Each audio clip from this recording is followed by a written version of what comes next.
Welcome to Creative Outcomes. My name is Ryan Watson and I am one of the partners here at Upsourced. Today we are talking about the second phase of the life cycle of creative agencies, which is build mode.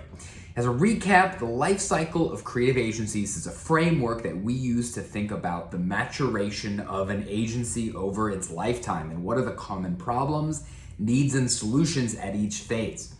So today, this is our second phase. It's called build mode.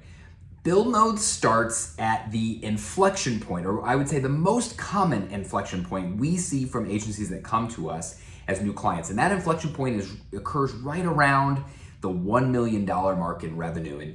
And what we have found is that ultimately, as you start to approach the $1 million mark in revenue, the business starts to feel really exhausting.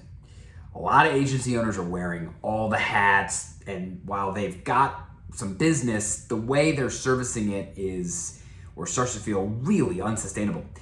And I'd say, when we see these agencies, a lot of them, they've got warts all over them, right? There's problems everywhere. The owner's overworked, they're not taking an adequate salary, they're certainly not generating enough profit. The business feels kind of feast or famine. Sometimes there's too much work to be able to service, sometimes there's not enough work to service, especially for agencies that are servicing a high degree of enterprise clients. There's concentration risks.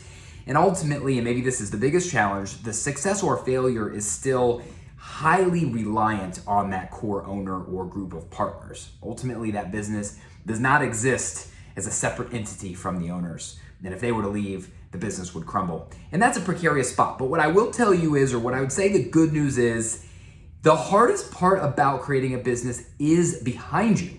Right? You have created something that the world wants. You are delivering a service that customers are willing to pay for, and that is the hardest thing to figure out and prove. And in my experience, there aren't that many problems that exist after that stage that we can't help you solve, right? So that's the great news. Now, that's great, but ultimately, if you're one of these agency owners, you're feeling exhausted and you've got a business that has warts all over it, what are you supposed to do about it, right? Well, what I will tell you is the first piece of advice I would give you is to solve this problem, we have to have focus. That is a big philosophy with us and how we approach our service to agency owners. It's all about focus. When you talk to finance professionals or perhaps other accounting firms, there's this sort of love affair with lots of KPIs and dashboards everywhere, and you'll read all kinds of blog posts that say, oh, here's the 10 KPIs you should evaluate if you're an agency owner, or here's the 12 KPIs that should be on your dashboard. And we happen to think that is the exact wrong approach. We happen to think that, especially at this stage, at that $1 million mark, or just on the other side of that $1 million mark, there's probably just one thing that matters for your agency. There's probably just one thing that moves the needle, and that's the thing that we should be focused on, not 12 things at once. And we feel pretty strongly about this approach of the one thing for a couple of reasons. One reason is financial KPIs are related, right? I like to call financial KPIs like second cousins, right? And so for that reason, it makes much more sense to think about our KPIs from the standpoint of what's the one that identifies the most significant and highest leverage problem. Let's focus there, because when we make progress there, chances are we're gonna make progress along a whole host of other metrics, and there's no sense in trying to do them all at once, right? So we get some lift across all of them by solving just the one. The other reason is because I personally believe, a successful business is all about building and sustaining momentum. It's a game of momentum, right? A consistent amount of progress over time wins. And when you're an owner, and I gotta believe that everybody watching this can resonate with this feeling. I know I've had this feeling. If you're looking at a dashboard, a sea of red, right? Let's say you have a gross margin problem at your agency, or a gross margin opportunity, I might call it. But if your gross margin isn't where it needs to be, your operating profit is probably not where it needs to be either. Your cash reserves might not be where they are either. Certainly your utilization is maybe not where it needs to be. So you've got these compounding problems that are, like I said, often very related. And when you look at a dashboard, you see a sea of red. Your first reaction is to bury your head in the sand, to throw it in the trash, to go away. It's just painful. It's not productive. It sucks, right? And so why put yourself through that? Instead, what we would rather do is say, okay, fine. We got a bunch of things that maybe don't look the way that we want. Let's pick the one thing. What is the one thing that this business needs to focus on right now? Let's focus on that thing, and let's try to show a consistent amount of incremental progress over time. So if it's our gross margin might be 30% in 1 month, but let's come back in a couple months. Is it 32%? Great, we made progress. We come back another month. Is it 35%? Wonderful. Now we're starting to string together wins. Now we have momentum. Now what felt like an elusive goal of success feels like an inevitability. The snowball is rolling downhill, and that's the emotion we want to create, and we cannot create it by looking at 12 things that are all telling us the same negative story at once. So the name of the game at this stage is focus, which, great. So you might be saying to yourself, okay, Ryan, awesome. I have problems. I agree with you. I'm happy to focus. What should I focus on? I'm glad you asked. We have a framework for thinking about what should you focus on? What is your one thing at this stage, build mode? And our framework is called the hierarchy of financial needs. The hierarchy of financial needs is sort of similar to Maslow's hierarchy of needs, right? The idea is we are going to approach our financial KPIs sequentially. We're going to treat them as stage gates, and we are not going to think about the next stage until we have cleared the prior stage. Just like with the hierarchy of needs, you cannot worry about self-actualization if you do not have shelter.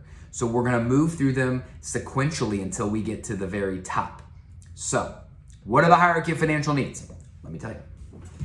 And again, we go through the way that we work with new clients is we start working from top to bottom on those hierarchy of financial needs, or I guess probably bottom to top on those hierarchy of financial needs. And when we find one we have not cleared, that's where we stop and we ignore everything else. So here's the hierarchy. The first one is solvency. Can you make payroll next week, right? Lots of Americans and lots of people live paycheck to paycheck. Well, you'd be not surprised to learn lots of businesses live payroll to payroll. They are struggling with a solvency problem. If you have a solvency problem, you're not sure how you're gonna make your next payroll, thinking about your sales pipeline, for instance, waste of time, right? There's nothing we can do on the sales pipeline that's gonna solve. We cannot convert an opportunity into a sale, into an invoice, into cash quickly enough to make payroll next week. So we can't focus on that right now. We have to solve the immediate problem, which is solvency. That's number one. Number two, project profit, or otherwise known as gross margin. I'm not gonna go into a full-on accounting lesson here, but the gross margin represents the amount of profit you make on your core service. So it represents revenue minus cost of goods sold. Cost of goods sold are the expenses specifically incurred to deliver the service. In a case of an agency, it's service wages, right? It's out-of-pocket costs like media or freelancers, right? It's the direct things. It does not include operating expenses and other overhead-like things. It's just the core unit economics of the business, the revenue we get from clients, and the money we spend to service those clients, which is predominantly service wages. We like to target, now the gross margin targets can really vary from agency to agency. So if I say a number and this doesn't sound like you, it doesn't necessarily mean there's a problem. It's very dependent on the kind of agency, but as a rough rule of thumb, we like to target around the 50 to 60% range in gross profit. If we have a gross margin or a gross profit opportunity, that's where we stop and we start to go and diagnose the ultimate causes of what our gross margin problem might be. By the way, if I have a gross margin problem, it's likely that I have one or both of two problems. One is a utilization problem. In other words, I'm paying for service wages that are sitting on the sidelines, not doing enough revenue generation. They're not working on revenue generating projects. So I have excess capacity, I have a utilization problem. That's one potential reason. The other is I have a rate per hour problem. So I've got people that are doing revenue generating projects, but I'm not earning enough money on those projects to pay for these people, right? And again, rate per hour problems are usually not, I priced it wrong. They're usually scope problems, right? I had a project, we said $50,000, that assumed 150 hours. Here I am on hour 225, I'm still rolling, I haven't billed another dollar and my rate per hour is in the garbage. That's usually what happens. And one or both of those problems are what contribute to a gross margin problem. If we have a gross margin problem, that's where we stop and we decide how we fix that problem. Okay, once we've passed project profit or gross margin, the third one is cash reserves. So the business is unit economic positive. Now we've got to stash away enough cash to sustain ourselves through the highs and lows of project-based cash flow, endemic to the kind of agencies that we often work with. We like to target 3 months of fixed operating expenses in the bank as our cash reserves. If we don't have that, that's our focus. Nothing else matters. The fourth of the hierarchy of needs is operating profit. So now that we've got good gross margin, we've got money in the bank, we're trying to target what is the profit after paying for fixed overhead, fixed operating expenses, including some amount of reasonable salary for the owners. What is that profit? We like to target 20%. If we're substantially south of 20%, that's an opportunity.